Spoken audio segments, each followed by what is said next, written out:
Survivor Type by Stephen King. January 26. 2 days since the storm washed me up. I paced the island off just this morning. Some island is 190 paces wide at its thickest point and 267 paces long from tip to tip. So far as I can tell, there is nothing on it to eat. My name is Richard Pine. This is my diary. If I'm found, when, I can destroy this easily enough. There's no shortage of matches and heroin. Plenty of both. Neither of them worth diddly squat here, haha. So I will write. We'll pass the time anyway. If I'm to tell the whole truth, and why not, I sure have the time. I have to start by saying I was born Richard Penzetti in New York's Little Italy. My father was an old world guinea. I wanted to be a surgeon. My father would laugh, call me crazy, tell me to get him another glass of wine. He died of cancer when he was 46. I was glad. I played football in high school. I was the best damn football player my school ever produced. Quarterback. I made all-city my last 2 years. I hated football. But if you're a poor wop from the projects and you want to go to college, sports is your only ticket. So I played. I got my athletic scholarship. In college, I only played ball until my grades were good enough to get a full academic scholarship. Pre-med. My father died 6 weeks before graduation. Good deal. Think I wanted to walk across that stage and get my diploma and look down and see that fat greaseball sitting there? There's a hand on a flag. I got into a fraternity, too. Wasn't one of the good ones, not with a name like Penzetti, but a fraternity all the same. Why am I writing this? It's almost funny. No, I take that back. It is funny. The great Dr. Pine sitting on a rock in his pajama bottoms and a t-shirt, sitting on an island almost small enough to spit across, writing his life story. Am I hungry? Never mind. I'll write my goddamn life story if I want to. At least it keeps my mind off my stomach, sorta. I changed my name to Pine before I started med school. My mother said I was breaking her heart. What heart? The day after my old man was in the ground, she was out hustling that Jew grocer down at the end of the block. For someone who loves the name so much, he sure was in a hell of a hurry to change her copy of it to Steinbrunner. Surgery was all I ever wanted, ever since high school. Even then I was wrapping my hands before every game and soaking them afterward. If you want to be a surgeon, you have to take care of your hands. Some of the kids used to rag me about it, call me chicken shit. I never fought them. Playing football was risk enough. But there were ways. The one that got on my case the most was Harry Plotsky. Big dumb bohunk with zits all over his face. I had a paper route and I was selling the numbers along with the papers. Had a little coming in a lot of ways. You get to know people. You listen. You make connections. You have to when you're hustling the street. Any asshole knows how to die. So I paid the biggest kid in school, Ricky Bratzy, $10 to make Harry Plotsky's mouth disappear. Make it disappear, I said. I will pay you $1 for every tooth you bring me. Rico brought me 3 teeth wrapped up in a paper towel. He dislocated 2 of his knuckles doing the job, so you see the kind of trouble I could have got into. In med school, while the other suckers went running themselves ragged trying to bone up, no pun intended, haha, between waiting tables or selling neckties or buffing floors, I kept the rackets going. Football pools, basketball pools, little policy. I stayed on good terms with the old neighborhood. I got through school just fine. I didn't get into pushing till I was doing my residency. I was working in one of the biggest hospitals in New York City. At first it was just prescription blanks. I'd sell a tablet of 100 blanks to some guy from the neighborhood. He'd forge the names of 40 or 50 different doctors on them. Using writing samples, I'd also sell him. The guy would turn around and peddle the blanks on the street for $10 or $20 apiece. The speed freaks and the nodders loved it. After a while, I found out just how much of a balls up the hospital drug room was in. Nobody knew what was coming in or going out. There were people lugging the goodies out by the double handfuls. Not me. I was always careful. Never got into trouble until I got careless and unlucky. I'm going to land on my feet. I always do. Can't write any more now. My wrist's tired and the pencil's dull. I don't know why I'm bothering anyway. Somebody will probably pick me up soon. January 27. The boat drifted away last night and sank in about 10 feet of water off the north side of the island. Who gives a rip? The bottom was like Swiss cheese after coming over the reef anyway. I'd already taken off anything that was worth taking. 4 gallons of water, a sewing kit, first aid kit, this book I'm writing in, which is supposed to be a lifeboat inspection log. That's a laugh. Ever heard of a lifeboat with no food on it? The last report written in here is August 8, 1970. Oh yes, 2 knives, 1 dull and 1 fairly sharp, 1 combination fork and spoon. I use them when I eat my supper tonight. Roast rock, haha. Well, I did get my pencil sharpened. When I get off this pile of guano-splattered rock, I'm going to sue the bloody hell out of Paradise Lines, Inc. This loan is worth living for. I am going to live. I'm going to get out of this. Make no mistake about it. I'm going to get out of this. Later. When I was making my inventory, I forgot one thing. 2 kilos of pure heroin worth about $350,000 New York street value. Here it's worth El Zilcho. Sort of funny, isn't it? Haha. January 28. Well, I've eaten, if you want to call that eating. There was a gull perched on one of the rocks at the center of the island. The rocks are all jumbled up into a kind of mini mountain there, all covered with bird shit, too. I got a chunk of stone that just fitted into my hand and climbed up as close to it as I dared. It just stood there on its rock, watching me with its bright black eyes. I'm surprised that the rumbling of my stomach didn't scare it off. I threw the rock as hard as I could and hit it broadside. It let out a loud squawk and tried to fly away, but I'd broken its right wing. I scrambled up after it and it hopped away. I could see the blood trickling over its white feathers. Son of a bitch led me a merry chase. Once on the other side of the central rock pile, I got my foot caught in a hole between 2 rocks and nearly fractured my ankle.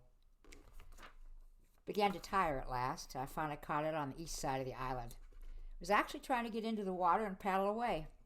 I caught a handful of its tail feathers and it turned around and pecked me. I had one hand around its feet. Got my other hand in its miserable neck and broke it. The sound gave me great satisfaction. Lunch is served, you know. Ha-ha. I carried it back to my camp. Even before I plucked and gutted it, I used iodine to swab the laceration of its beak it made. Birds carry all sorts of germs. The last thing I need now is an infection. The operation on the gull went quite smoothly. I could not cook it, alas.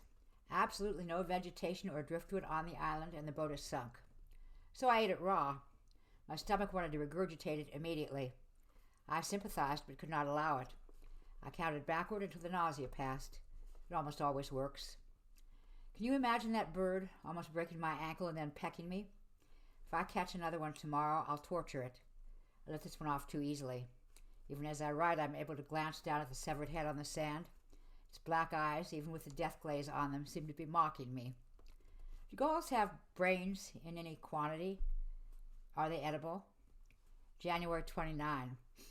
No chow today. One gull landed near the top of the rock pile but flew off before I could get close enough to throw it a forward pass. Haha. I've started a beard. Itches like hell. If the gull comes back and I get it, I'm going to cut its eyes out before I kill it. I was one hell of a surgeon, so as I believe I may have said. They drummed me out. It's a laugh, really. They all do it. They're so bloody sanctimonious when someone gets caught at it. Screw you, Jack. I got mine. Second oath of Hippocrates and hypocrites. I had enough socked away from my adventures as an intern and a resident. It's supposed to be like an officer and a gentleman, according to the oath of Hippocrates. Don't you believe it? To set myself up in practice on Park Avenue. Good thing for me, too. I had no rich daddy or established patron, as so many of my colleagues did. By the time my shingle was out, my father was 9 years in his pauper's grave. My mother died the year before my license to practice was revoked. It was a kickback thing. I had a deal going with half a dozen East Side pharmacists, with 2 drug supply houses, with at least 20 other doctors. Patients were sent to me, and I sent patients. I performed operations and prescribed the correct post-op drugs. Not all the operations were necessary. I never performed one against a patient's will. I never had a patient look down at what was written on the prescription blank and say, I don't want this. Listen, they'd have a hysterectomy in 1965 or partial thyroid in 1970. Still be taking painkillers 5 or 10 years later, if you let them. Sometimes I did. I wasn't the only one, you know. They could afford the habit. And sometimes a patient would have trouble sleeping after minor surgery, or trouble getting diet pills, or Librium. Could all be arranged. Yes. If they hadn't gotten it from me, they would have gotten it from someone else. And the tax people got to Lowenthal, that sheep. They waved 5 years in his face, and he coughed up half a dozen names. One of them was mine. They watched me for a while, and by the time they landed, I was worth a lot more than 5 years. There were a few other deals, including the prescription blanks, which I hadn't given up entirely. It's funny. I didn't really need that stuff anymore, but it was a habit. Hard to give up that extra sugar. Well, I knew some people. I pulled some strings. I threw a couple of people to the wolves. Nobody I liked, though. Everyone I gave to the feds was a real son of a bitch. Christ, I'm hungry. January 30. No galls today. Reminds me of the signs you'd sometimes see on the push carts back in the neighborhood. No tomatoes today. I walked out into the water up to my waist with a sharp knife in my hand. I stood completely still in that one place with the sun beating down on me for 4 hours. Twice I thought I was going to faint. I counted backward until it passed. I didn't see one fish. Not one. January 31. Killed another gull, same way I did the first. I was too hungry to torture it the way I had been promising myself. I gutted and ate it. Squeezed the tripes and then ate them too. It's strange how you can feel your vitality surge back. I was beginning to get scared there for a while, lying on the shade of a big central rock pile. I think I was hearing voices. My father, my mother, my ex-wife. Worst of all, the big chink who sold me the heroin in Saigon. He had a lisp, possibly from a partially cleft palate. Go ahead, his voice came out of nowhere. Go ahead and snort a little. You won't notice how hungry you are then. It's beautiful. But I've never done dope, not even sleeping pills. Lowenthal killed himself. Did I tell you that? That sheep. He hanged himself in what used to be his office. The way I look at it, he did the world a favor. I wanted my shingle back. Some of the people I talked to said it could be done. It would cost big money, more grease than I'd ever dreamed of. I had $40,000 in a safe deposit box. I decided I'd have to take a chance and try to turn it over, double or triple it. So I went to see Ronnie Hanelli. Ronnie and I played football together in college. When his kid brother decided on internal med, I helped him get a residency. Ronnie himself was in pre-law. How's that for funny? On the block when we were growing up, we called him Ronnie the Enforcer because he umped all the stickball games and reffed the hockey. If you didn't like his calls, you had your choice. You could keep your mouth shut or you could eat knuckles. Puerto Ricans called him Ronnie Wop. One word like that, Ronnie Wop. Used to tickle him. And that guy went to college and then to law school. He breezed through his bar exam the first time he took it, and he set up shop in the old neighborhood right over the Fishbowl Bar. I close my eyes and I can still see him cruising down the block in that white Continental of his. Biggest freaking loan shark in the city. I knew Ronnie would have something for me. It's dangerous, he said. You could always take care of yourself. If you could get stuff back in, I'll introduce you to a couple of fellows. One of them is a state representative. He gave me 2 names over there. One of them was the big chink, Henry Lee Sue. The other was a Vietnamese named Solom No, a chemist. For a fee, he would test the chink's product. Chink was known to play jokes from time to time. The jokes were plastic bags filled with talcum powder, with drain cleaner, with cornstarch. Ronnie said that one day, Lee Sue's little joke would get him killed. February 1. There was a plane. It flew right across the island. I tried to climb to the top of the rock pile and wave to it. My foot went into a hole. Same damn hole I got stuck in the day I killed the first bird, I think. I fractured my ankle. Compound fracture. Went like a gunshot. Pain was unbelievable. I screamed and lost my balance, pinwheeling my arms like a madman, but I went down and hit my head and everything went black. I didn't wake up until dusk. I lost some blood where I hit my head. My ankle had swelled up like a tire, and I'd get myself a very nasty sunburn. I think if there had been another hour of sun, it would have blistered. Dragged myself back here, spent last night shivering and crying with frustration. I disinfected the head wound, which is just above the right temporal lobe, Bandaged it as well as I could. Just a superficial scalp wound plus minor concussion, I think. But my ankle, it's a bad break. Involved in 2 places, possibly 3. How will I chase the birds now? Had to be a plane looking for survivors from the callus. In the dark and the storm, the lifeboat must have carried miles from where it sank. They may not be back this way. God, my ankle hurts so bad. February 2. I made a sign on the small white shingle of a beach on the island's south side where the lifeboat grounded. It took me all day, with pauses to rest in the shade. Even so, I fainted twice. I guess I'd say I've lost 25 pounds, mostly from dehydration. Now, from where I sit, I can see the 4 letters it took me all day to spell out. Dark rocks against the white sand. They say H-E-L-P in characters 4 feet high. Another plane won't miss me, if there is another plane. My foot throbs constantly. There's swelling still, an ominous discoloration around the double break. Discoloration seems to have advanced.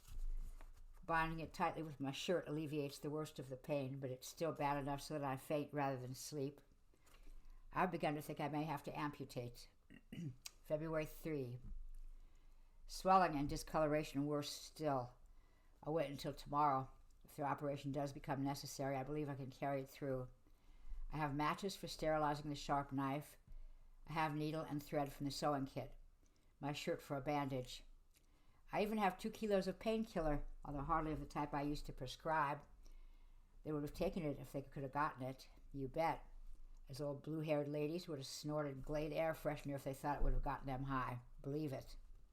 February 4. I've decided to amputate my foot. No food for 4 days now. If I wait any longer, I run the risk of fainting from combined shock and hunger in the middle of the operation and bleeding to death. And as wretched as I am, I still want to live. I remember what Mockridge used to say in Basic Anatomy. Old Mocky, we used to call him. Sooner or later, he'd say, the question comes up in every medical student's career, how much shock trauma can the patient stand? He'd whack his pointer at his chart of the human body, hitting the liver, the kidneys, the heart, the spleen, the intestines. Cut to its base level, gentlemen, he'd say, the answer is always another question. How badly does the patient want to survive? I think I can bring it off. I really do. I suppose I'm writing to put off the inevitable, but it did occur to me that I haven't finished the story of how I came to be here. Perhaps I should tie up that loose end in case the operation does go badly. It will only take a few minutes, and I'm sure there will be enough daylight left for the operation, for according to my pulsar, it's only 9:09 in the morning, I flew to Saigon as a tourist. Does that sound strange? It shouldn't. There are still thousands of people who visit there every year in spite of Nixon's war. There are people who go to see car wrecks and cockfights, too. My Chinese friend had the merchandise. I took it to No, who pronounced it very high-grade stuff. He told me that Li Su had played one of his jokes 4 months ago, and that his wife had been blown up when she turned on the ignition of her Opel. Since then, there had been no more jokes. I stayed in Saigon for 3 weeks.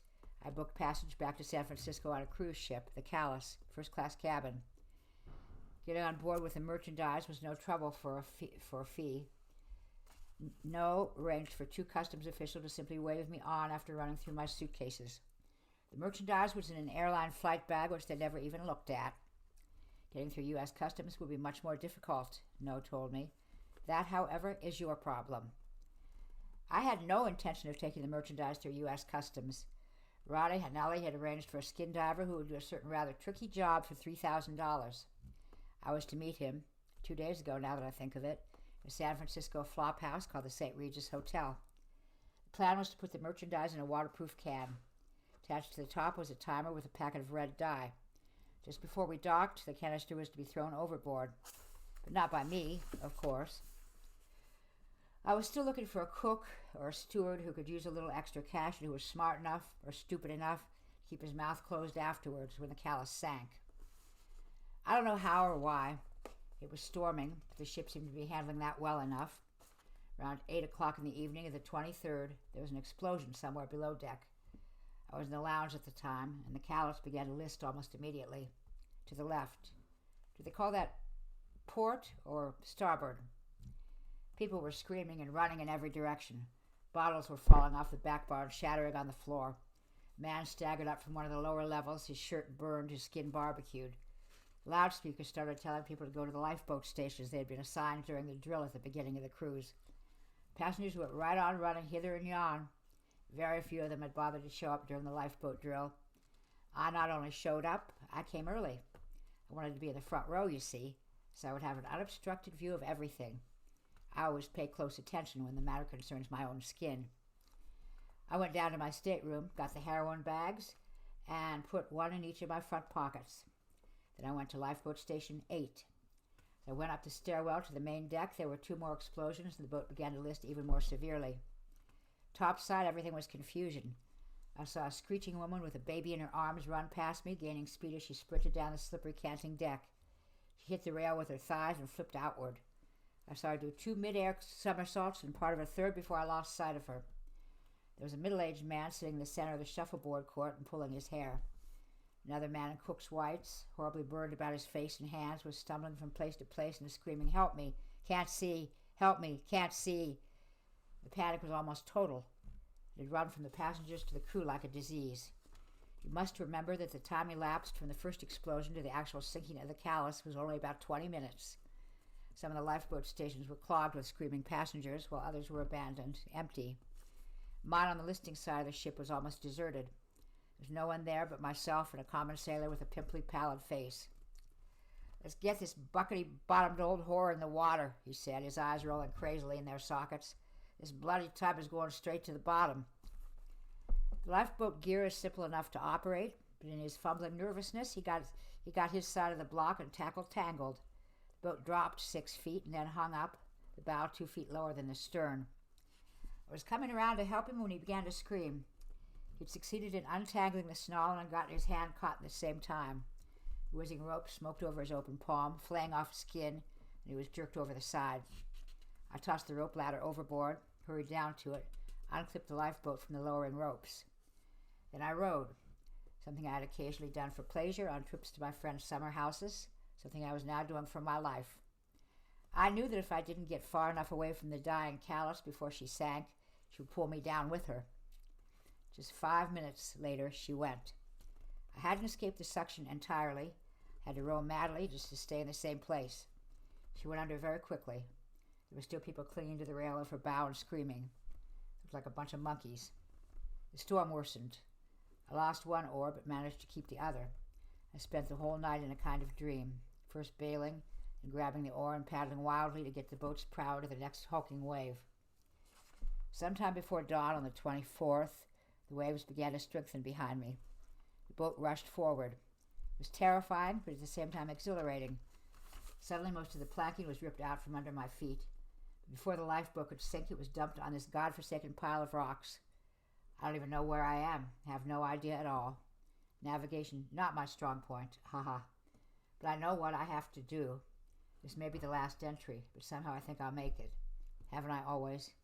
They're really doing marvelous things with prosthetics these days. I can get along with one foot quite nicely. It's time to see if I'm as good as I think I am. Luck, February 5. Did it. The pain was the part I was most worried about. I can stand pain. I thought that in my weakened condition, a combination of hunger and agony might force unconsciousness before I could finish. But the heroin solved that quite nicely. I opened one of the bags and sniffed 2 healthy pinches from the surface of a flat rock. First the right nostril, then the left. It's like sniffing up some beautifully numbing ice that spread through the brain from the bottom up. I aspirated the heroin as soon as I finished writing this diary yesterday. That was at 9:45. Next time I checked my watch and the shadows had moved, leaving me partially in the sun. The time was 12:41. I'd nodded off. I'd never dreamed that it could be so beautiful. I can't understand why I was so scornful before. The pain, the terror, the misery, they all disappear, leaving only a calm euphoria. It was in this state that I operated. There was indeed a great deal of pain, most of it in the early part of the operation. The pain seemed disconnected from me like somebody else's pain. It bothered me. It was also quite interesting. Can you understand that? If you've used a strong morphine-based drug yourself, perhaps you can. It has more than dull pain. It induces a state of mind, a serenity. I can understand why people get hooked on it. Although hooked seems an awfully strong word, used most commonly, of course, by those who have never tried it. About halfway through, the pain started to become a more personal thing. Waves of faintness washed over me. I looked longingly at the open bag of white powder, but forced myself to look away. If I went on the knot again, I'd bleed to death as surely as if I'd fainted. I counted backward from 100 instead. Loss of blood was the most critical factor. As a surgeon, I was vitally aware of that. Not a drop could be spilled unnecessarily. If a patient hemorrhages during an operation in a hospital, you can give him blood. I had no such supplies. What was lost, and by the time I had finished, the sand beneath my leg was dark with it, was lost until my own internal factory could resupply. I had no clamps, no hemostats, no surgical thread. I began the operation at exactly 12:45. I finished at 1:50 and immediately dosed myself with heroin, a bigger dose than before. I nodded into a gray, painless world and remained there until nearly 5 o'clock. When I came out of it, the sun was nearing the western horizon, beating a track of gold across the blue Pacific toward me. I've never seen anything so beautiful. All the pain was paid for in that one instant.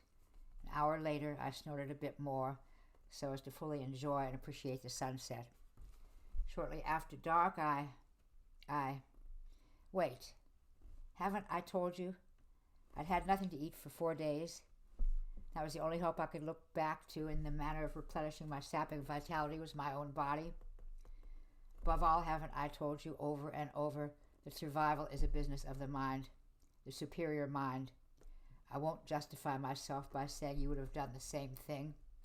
First of all, you're probably not a surgeon. Even if you knew the mechanics of amputation, you might have botched the job so badly you would have bled to death anyway. And even if you had lived through the operation and the shock trauma, the thought might never have entered your preconditioned head. Never mind. No one has to know. My last act before leaving the island will be to destroy this book. I was very careful. I washed it thoroughly before I ate it. 7 February. Pain from this stump has been bad, excruciating from time to time. I think the deep-seated itching as the healing process begins has been worse. I've been thinking this afternoon of all the patients that have babbled to me that they couldn't stand the horrible, unscratchable itch of mending flesh. I would smile, tell them they would feel better tomorrow, privately thinking what whiners they were, what jellyfish, what ungrateful babies. Now I understand. Several times I've come close to ripping the shirt bandage off the stump and scratching at it, digging my fingers into the soft, raw flesh, pulling out the rough stitches, letting the blood gout onto the sands, anything to be rid of that maddening, horrible itch. Those times I count backward from 100 and snort heroin. I've no idea how much I've taken into my system, but I do know I've been stoned almost continually since the operation. It depresses hunger, you know. I'm hardly aware of being hungry at all. There's a faint, faraway gnawing in my belly. That's all. It could easily be ignored. I can't do that, though. Heroin has no measurable caloric value. I've been testing myself, crawling from place to place, measuring my energy. It's ebbing. Dear God, I hope not, but another operation may be necessary. Later. Another plane flew over, too high to do me any good. All I could see was the contrail etching itself across the sky. I waved anyway, waved and screamed at it. When it was gone, I wept. Getting too dark to see now. Food. I've been thinking about all kinds of food. My mother's lasagna, garlic bread, escargot, lobster, prime ribs, peach melba, London broil, a huge slice of pound cake and a scoop of homemade vanilla ice cream they give you for dessert in Mother Crunch on First Avenue.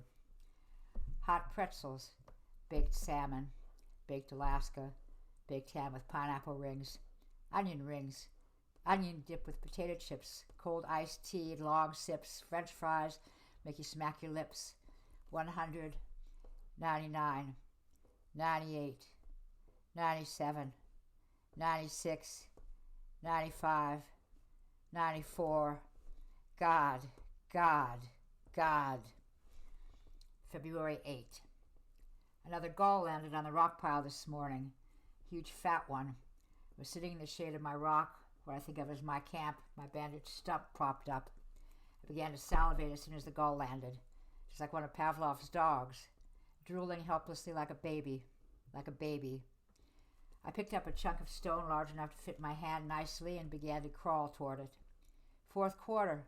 We're down by 3. Third and long yardage. Pinzetti drops back to pass. Pine. Didn't have much hope. I was sure it would fly off, but I had to try. If I could get it, bird as plump and insolent as that one, I could postpone a second operation indefinitely. I crawled toward it, my stump hitting a rock from time to time, sending stars of pain through my whole body, waiting for it to fly off. It didn't. Just strutted back and forth, its meaty breast thrown out like some avian general reviewing troops. Every now and then it would look at me with its small, nasty black eyes, and I would freeze like a stone and count backward from 100 till it began to pace back and forth again. Every time it fluttered its wings, my stomach filled up with ice. I continued to drool. I couldn't help it.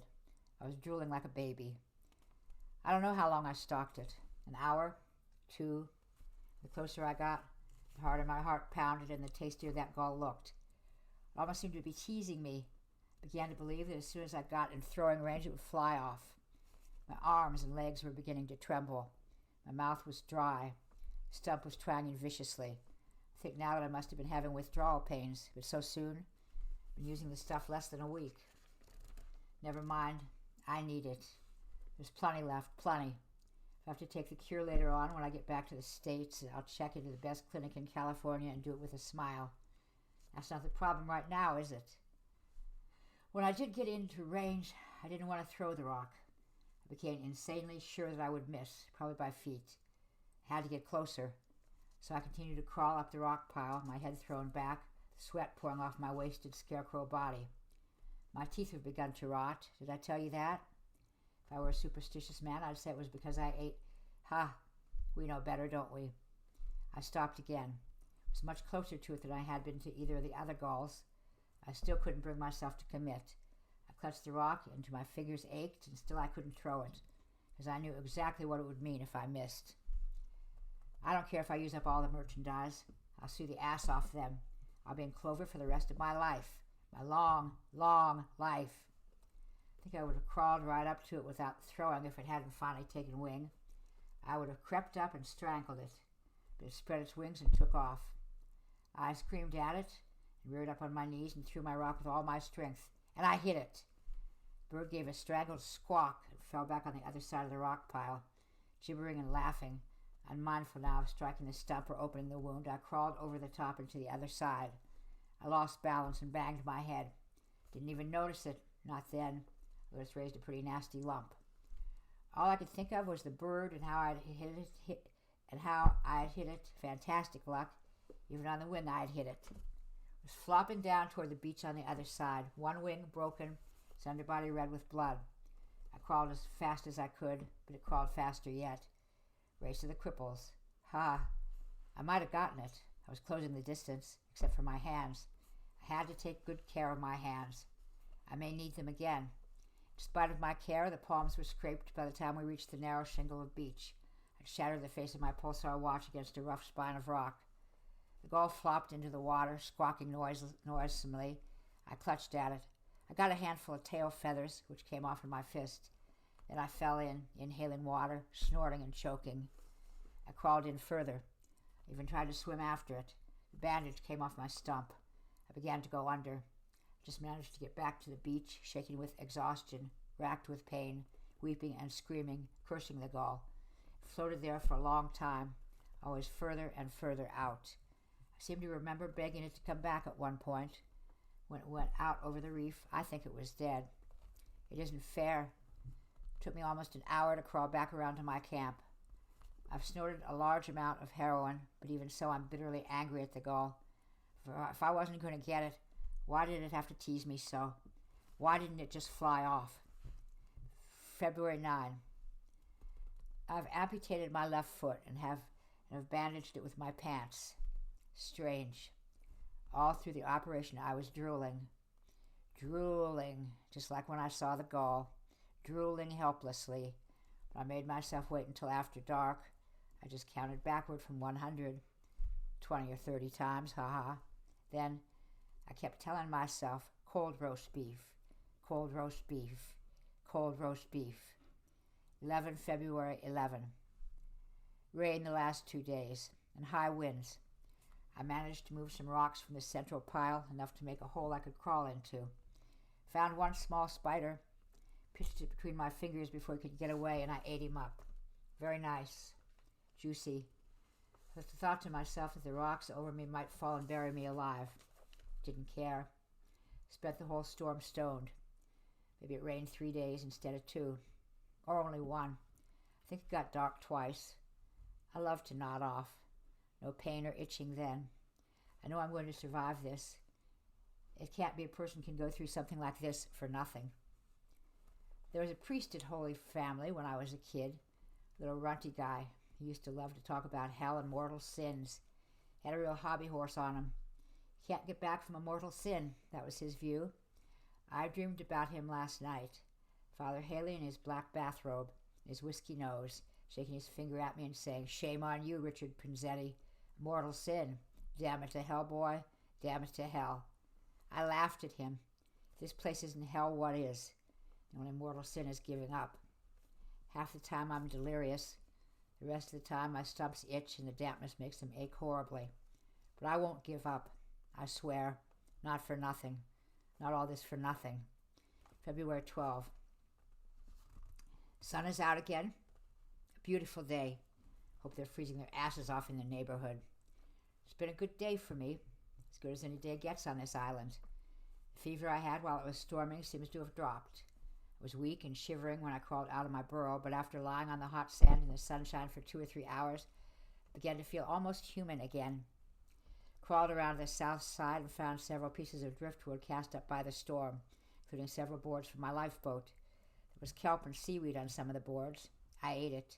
Tasted awful, like eating a vinyl shower curtain. I felt so much stronger this afternoon. I pulled the wood up as far as I could so it would dry. I've still got a whole tube of waterproof matches. The wood will make a signal fire if someone comes soon. A cooking fire if not. I'm going to snort it up now. February 13. Found a crab. Killed it and roasted it over a small fire. Tonight I can almost believe in God again. February 14.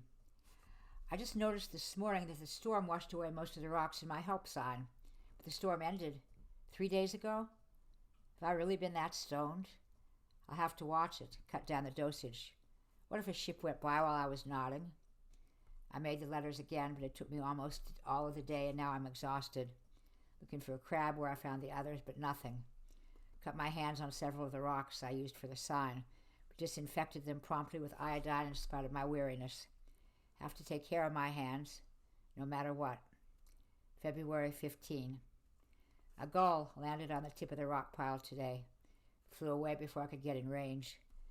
I wished it into hell where it could peck out Father Haley's bloodshot little eyes through eternity. Ha ha ha ha ha. February 17. Took off my right leg at the knee. Lost a lot of blood. Pain excruciating in spite of heroin. Shock trauma would have killed a lesser man. Let me answer with a question. How badly does the patient want to survive? How badly does the patient want to live? Hands trembling. If they are betraying me, I'm through. They have no right to betray me. No right at all. I've taken care of them all their lives. Pampered them. They better not, or they'll be sorry. At least I'm not hungry. One of the boards from the lifeboat had split down the middle. One end came to a point. I used that. I was drooling, but I made myself wait. And then I got thinking of, barbecues we used to have. That place Will Hammersmith had on Long Island with a barbecue pit big enough to roast a whole pig in. We'd be sitting on the porch in the dusk with big drinks in our hands, talking about surgical techniques or golf scores or something. The breeze would pick up and drift the sweet smell of roasting pork over to us. Judas Iscariot, the sweet smell of roasting pork. February. Took the other leg at the knee. Sleepy all day. Doctor, was this operation necessary? Ha. Shaky hands like an old man. Hate them. Blood under the fingernails. Scabs. Remember that model in med school with a glass belly? I feel like that, only I don't want to look. No way, no how. I remember Dom used to say that. Waltz up to you on the street corner in his Highway Outlaws club jacket. You'd say, Dom, how'd you make out with her? Dom would say, no way, no how. Shh, old Dom. She had stayed right in the neighborhood. This sucks so bad, as Dom would say, ha. But I understand, that with the proper therapy and prosthetics, I could be as good as new. I could come back here. I could come back here and tell people this is where it happened. Ha. February 23. Found a dead fish, rotten and stinking. Ate it anyway. Wanting to puke, wouldn't let myself. I will survive. So lovely stoned, the sun sets. February. Don't dare but have to. How could I tie off the femoral artery that high up? It's as big as a freaking turnpike up there. Must somehow. I've marked across the top of the thigh, the part that's still meaty. I made the mark with this pencil. Wish I could stop drooling. Feb, you deserve a break today. So, get up and get away. To McDonald's. 2 all-beef patties, special sauce, lettuce, pickles, onions, on a sesame seed bun. Done. February. Look at my face. Looked at my face in the water today. Nothing but a skin-covered skull. Am I insane yet? I must be. I'm a monster now. A freak. Nothing left below the groin. Just a freak. A head attached to a torso, dragging itself along the sand by the elbows. A crab. A stoned crab. Isn't that what they call themselves now? Hey, man, I'm just a poor stoned crab. Can you spare me a dime? Ha! They say you are what you eat. And if so, I haven't changed a bit. Dear God, shock trauma. There is no such thing as shock trauma, ha. Feb 40. Dreaming about my father. When he was drunk, he lost all his English. Not that he had anything worth saying anyway. Frickin' dipstick. Was so glad to get out of your house, Daddy. Your frickin' greaseball dipstick. Nothing ciphered still showed 0. I knew I'd made it. I walked away from you, didn't I? I walked on my hands. There's nothing left for them to cut off. Yesterday I took my earlobes. Left hand washes the right. Don't let your left hand know what your right hand's doing. 1 potato, 2 potato, 3 potato, 4. We got a refrigerator with a store more door. Ha. Who cares, this hand or that? Good food, good meat. Good God, let's eat. Ladyfingers. They taste just like ladyfingers.